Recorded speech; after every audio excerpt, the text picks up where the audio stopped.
Good morning. Good morning. Everyone get settled first.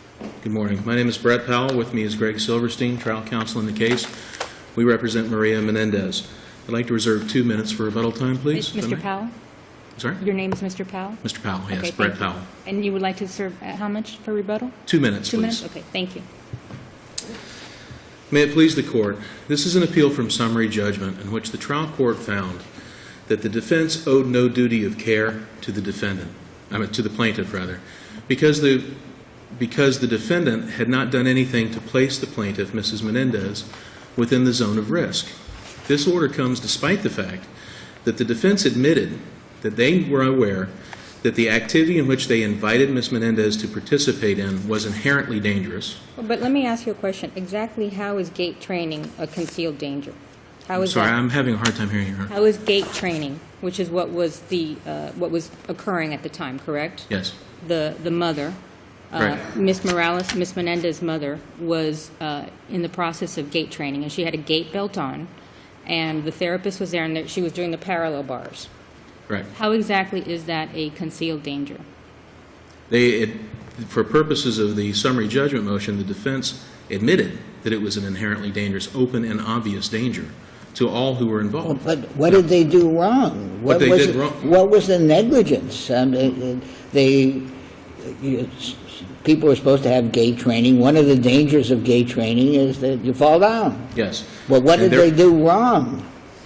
What they did wrong, and first of all, with due respect, Your Honor, that's not part of the appeal at this stage. However, the asserted negligence Well, it is... is, Just answer because the question. you have to have a duty. What is your duty? What is the duty that they owe The duty is to this act individual? non-negligently. In this case... Okay, and in what way did they breach that duty? In this case, the Janet Garcia, who was the therapist training the elder Ms. Menendez, We've read the mother, the record. Okay. she was training her by standing on her left side and encouraging her to Now, walk. if the mother had become injured, then she could potentially have a negligence action if in somehow, shape, or form the physical therapy itself was improperly done or negligently done. But the issue here is the daughter, who Yes, ma'am. herself is disabled, so she doesn't, carry her mother or do anything like that, is asked, and she goes to every physical therapy exercise of her mother, including the one at Mercy Hospital. Mm-hmm. And then she's there at this physical therapy, and she is holding the wheelchair. She's behind, a foot behind her mother, holding the wheelchair with both hands. So how exactly did West Gables put her in danger when she is behind, holding the wheelchair? Judge Legault, I'd like to answer that question, but I think in order to give you a proper answer to that, I need to finish Judge Schwartz's I would answer like first. you. Thank you. Yes. Okay. In She order was to on set- the. You say the therapist was on the wrong side. Yes, Your Honor. The issue, and I think I need to set the answer to your question sets the stage for Judge Legault. Okay. She is supposed to be, and the testimony exists from Ms. Garcia herself, the therapist, that what she should have done is been on the right side of the elder Menendez, because that is the side that she was weak on, and the standard is for her to stay on the weaker side to keep the individual from falling. Instead, she chose to be on the left side in order to, in her words, challenge the patient. Okay, so it's She had a then it's a stroke and pure right. rescue doctrine case, if that's true. Well, it is a Because rescue. the problem I had at the beginning, frankly, was contained in my question. A person who's weak falls. I mean, that happens. Of course they do. And that's a recognized danger for the individual receiving the And treatment. I don't that think was people... part of the record, which is at that moment in time when she was doing that physical therapy, she wasn't even walking. At that moment in time, she was walking with the assistance No, of the mother was barely walking. She needed Correct. wheelchair assistance. So this therapy, after she was released from Mercy, was to get her to start walking, taking some steps. So it wasn't, and that's why she was wearing the gait belt in order to catch her if she fell. Correct. Did she actually fall? Yes, Your Honor. She was in the process of falling. Ms. Menendez brought her mother to the facility. She's in the waiting room. Janet Garcia, the therapist for West Gables, comes out and says, we're short-staffed, we need assistance helping your mother. But I've read your client's deposition, and every single physical therapy that her mother had, either herself or her brother, entered the physical therapy. It had nothing to do with whether it was short-staffed or any not. of She was those- going to enter that room regardless. And any of those people walking into an area that the defense knows, where their defense knows a dangerous activity takes place, where they invite her to participate in a dangerous What activity, they asked her to do was to hold the wheelchair. to Is that follow not behind her correct? in case she were to fall, yes. And to hold the wheelchair, to stabilize the Yes. wheelchair. Right, not to catch her if she fell, but to hold the wheelchair. She's not trained to be a physical therapist, Your Honor. She's asked to Well, actually, participate. her testimony is that at Mercy Hospital, they did train her to do certain things with her mother, correct? Your Honor, this is not... It's a yes or no, correct? Not- That's what her testimony is. Okay. And in fact, she argued with the therapist that you need to do this instead of that Okay. on the day in question. All right. I'm a former football coach, Your Honor. If I were to say to the Miami Dolphins training facility, I go to the training facility and say, look, I know what to do here. I can stand out on the field. Why don't you let me in here on the field while practice goes on? If I get run over by a linebacker in the middle of making a play, can the Miami Dolphins say, hey, wait a minute, he said he was a coach, therefore we don't owe him any duty of care. We let But him she into an wasn't- area But where we again, the knew. question is, under your complaint, you had an initial complaint, and then you had an amended complaint. In none of these situations of the complaint, the allegations in the complaint, do you I'm allege, sorry, Your Honor, I can't hear you. in the complaint, the initial complaint or the amended complaint, you don't allege that she was asked to partake of the physical therapy. All she was asked to do was hold the wheelchair. Holding the wheelchair is part of the physical therapy, Your Honor. The purpose of holding the wheelchair is to follow behind her so they can set her down in the wheelchair in case she's incapable. Well, she's supposed to fall backwards and into the wheelchair. In a If she perfect world, falls, that's where she's supposed to fall. in a perfect world, and perhaps if the therapist were on the proper side of the incapacitated patient, she could have controlled the fall better and put her into that chair, but that's not what happened. But the claim Counsel- here is not, I'm sorry, Judge I'm sorry, Rhodes. if I may, first, as an aside, fascinating, intellectually fascinating case with great briefing. Very much appreciate the briefs Thank you, sir. of both sides. But that being said, open and obvious. In other words, the theory, I think your theory was business invitee, and normally you don't have to warn of open and obvious dangers. Correct. And I guess this lady understood the danger of someone falling in gait training. Well, So how do you deal with that open and obvious issue? Well, two ways. First of all, I think that's the West Gables is asking this court to indulge an inference in favor of the moving party. Ms. Menendez testified she was fully aware of the danger that her mother may fall. She didn't testify that she thought, if my mother falls, that might injure me. So there's an inference there to be given that I think West Gables is trying to get the benefit of as the moving party in the summary judgment motion. The second issue, though, Wait, but she knew that if the mother fell, there could be consequences that to the it. mother could be hurt, certainly. I don't think most people think inherently that being a physical therapist is a particularly dangerous job. Okay, in but itself. I'm sorry, in your second point, on Second the open point and is, obvious? the open and obvious doctrine may obviate the need to warn, but it doesn't remove liability to keep a premises in a reasonably safe manner. Right, It certainly doesn't. But again, how did they, let's say that we wrote this opinion and we reversed to be in your favor. Okay. What would we say would be the reasonably safe way that West Gables should have had this premises? Well, Not one thing- allowing anyone in there for physical therapy? That would be a possibility. I mean, it's not particularly. Well, but the danger is it's caused, and it's assumed that her fall is caused by the fact that the therapist is on the wrong side of her. Correct. And if the therapist had been on the right side, the therapist might have been hurt, but that's her job. Perhaps. Perhaps, but that goes to the question of the existence of the negligence, Well, not the but zone of the risk. So isn't this a pure rescue doctrine case? Well, it is a pure rescue doctrine case from the standpoint of the rescue doctrine certainly does exist in this case. This is exactly, on par with the case in Reeves. And the rescue doctrine means that a rescuer, the terms of the rescue doctrine are that a rescuer is automatically in the zone of risk caused by the negligence which put the person to be rescued in a dangerous position. Exactly. And this is the Reeves case. In the Reeves case, which we cited in our brief, No, the I think we know the Reeves case, but the issue is raised, did you properly preserve that below?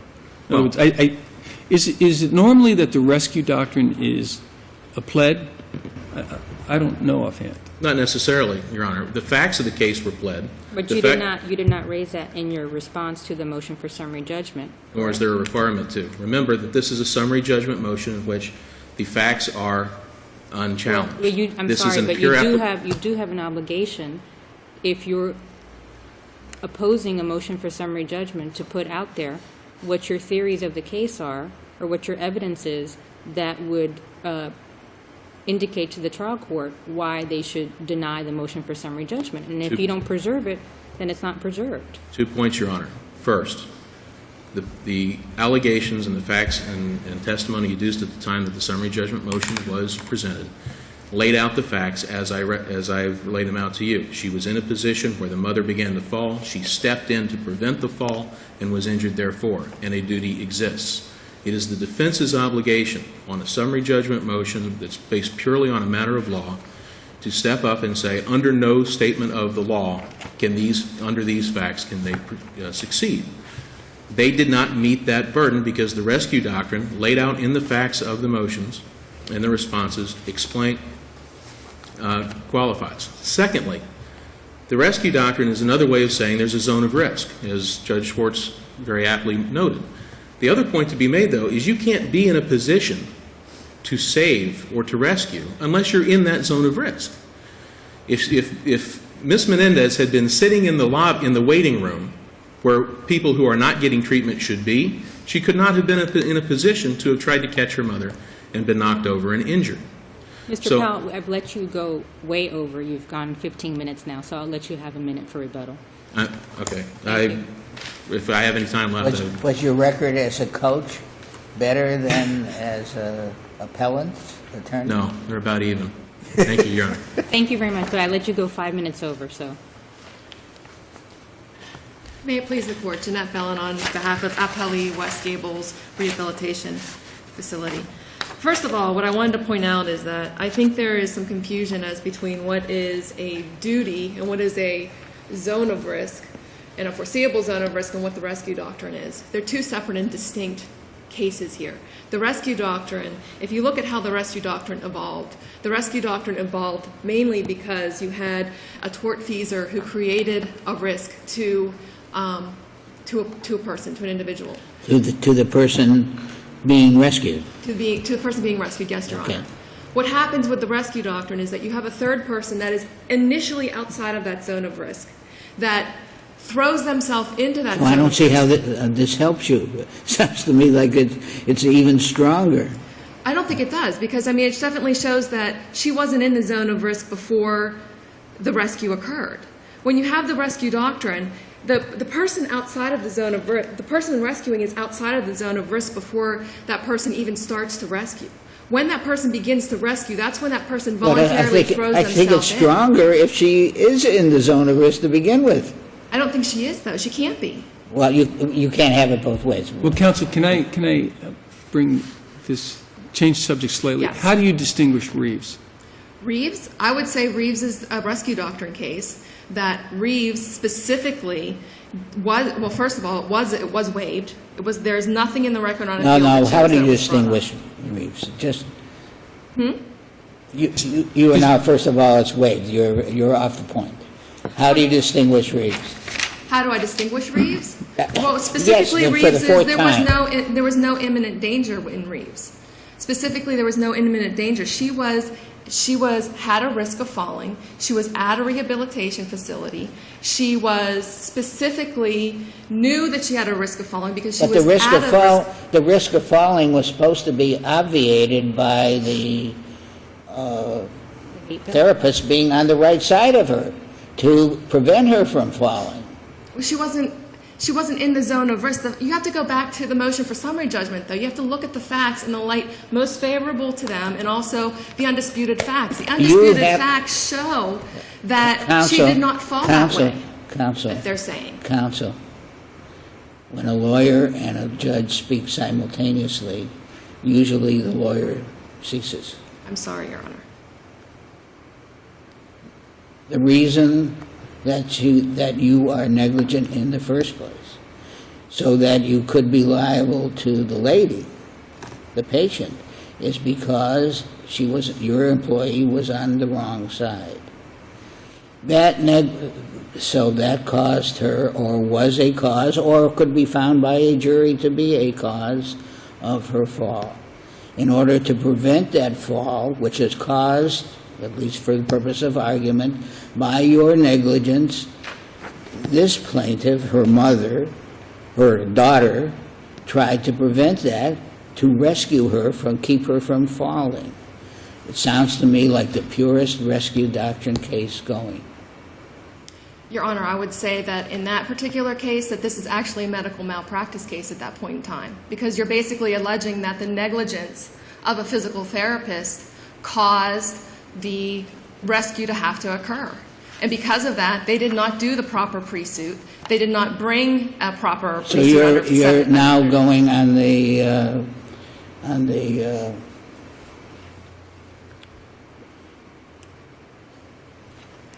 who's the tipsy coachman doctrine? It's not the tipsy coachman. That was brought up in the, that was specifically brought up in our Did the trial response. judge find that it was a malpractice case? No, but this is a de novo review. So it's another ground that's saying she was right for the wrong reason, isn't it? It is a tipsy coachman To a case, certain extent, as you are yes. now arguing it. To a certain extent, yes, Coun- but it was Counsel, brought up in our Let me response. ask you a question. I'm just trying to understand your Reeves argument.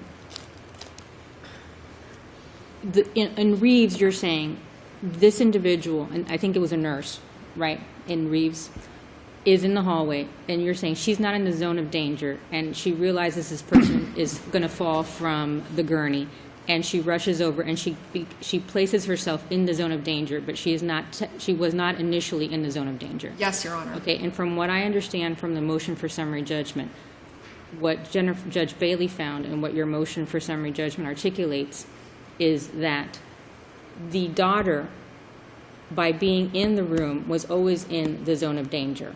That she knew, as she articulated, that she knew that her mother had the risk of falling. She And so- knew that her mother had a risk for falling, But if yes. she were in the zone of danger, then the entire basis of Judge Bailey's opinion is... I disagree with that, because you're seeing the zone of danger. Would you let me finish before you decide whether you agree with it or not? Go ahead. No, I was just going to say, you're seeing the zone of danger as being extremely broad, and we're kind of getting into a false-craft argument at this point So in then- time. And So- Judge so Cardozo which- specifically So which says is no. it? Was she in a zone of danger when she was pushing the wheelchair or No. not? No, she It's our was not. position that she was So not in a that zone of danger. She became in the, she got hurt. She was in danger later. And why did she do that? In order to help her mother, to keep her mother from falling. Exactly. A thing which was caused by your negligence. But the whole purpose of the rescue doctrine was to get around the super intervening cause. When you had the rescue You got doctrine... it. That's exactly right. It's not a proximate cause, it's a super The intervening zone- cause issue. The zone of danger is a doctrine which is equal to proximate cause, foreseeability. It's all the same. And the rescue doctrine is to put somebody who was not... Okay, counsel. I respectfully Thank you. disagree Thank with your you. position on that. I'm sure you do. But I would just say I'm that... not so sure about the respectfully, however. I just disagree, because I think that the rescue doctrine, if you look at the history of the rescue doctrine, you had basically what you have is you have a super intervening cause of somebody voluntarily throwing themselves in to rescue somebody.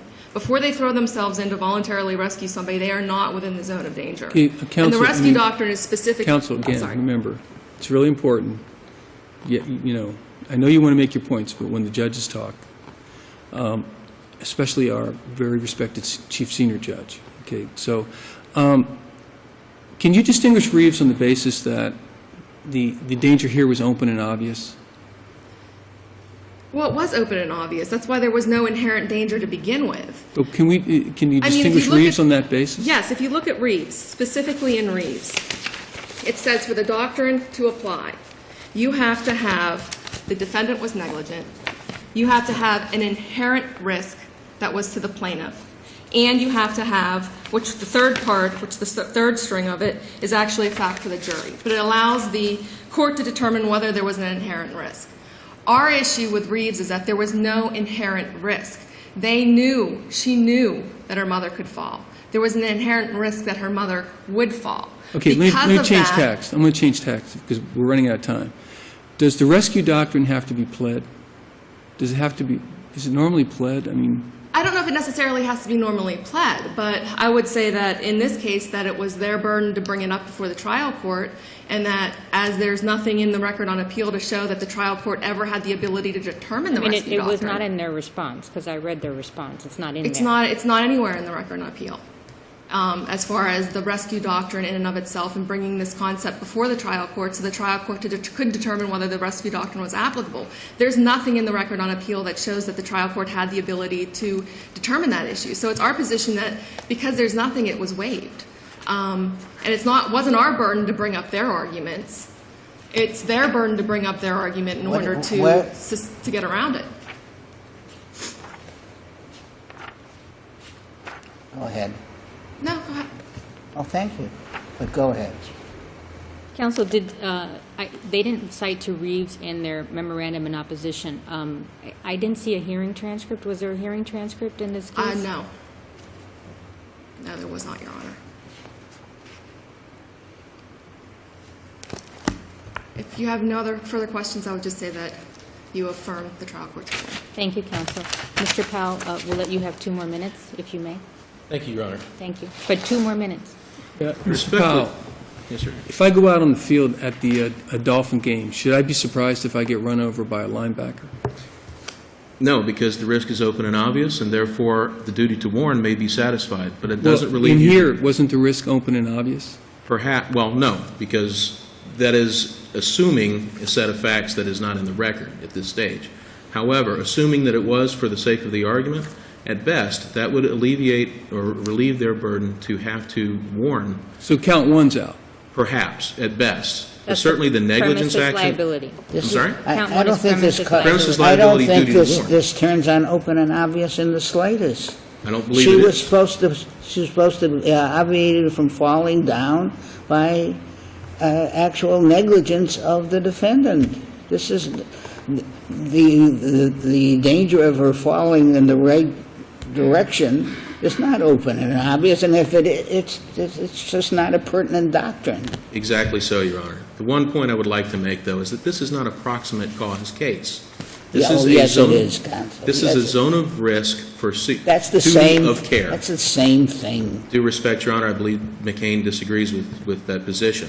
Who does? But it does. Well, if you could get Justice Kogan to explain to anyone the difference between proximate causation, intervening cause, and zone of risk, I think you would probably fail. I certainly did when I was at the University of Miami, and he was my professor.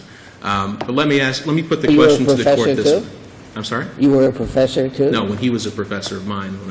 If I may, Didn't you interrogate him on this point? Because it's been flummoxing the law of Florida ever since it was decided. it certainly has, but if I may ask the court this one question to frame the issue. It is undisputed that Ms. Menendez was walking behind, following with the wheelchair. If her mother had fallen back into the wheelchair and the wheelchair had kicked up and hit her and injured her that way, would we be having the argument about whether or not she was within a zone of risk? Of course not, because she was within an area in which she could Well, let me ask you a conceivably. question, since we don't answer questions here, but you guys do.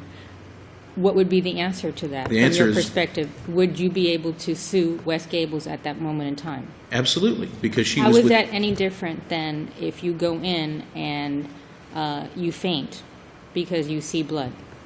There's a very direct, very obvious difference, and the difference is she's within an area in which people get hurt doing the activity they've requested her to do.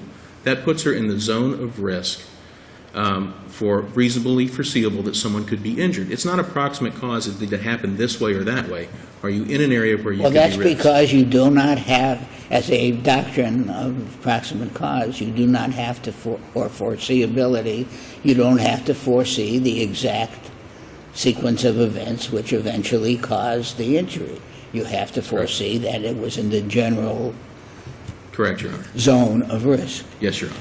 And Absolutely. Mr. Crowell, you would like us to reverse? I'm sorry? You would like us to reverse? I In would like for you to conclusion, reverse. Yes, I would, Your Honor. Thank you to both of you. Thank you. And we'll take a brief recess for the 10:30 calendar. I'm not sure if everyone's...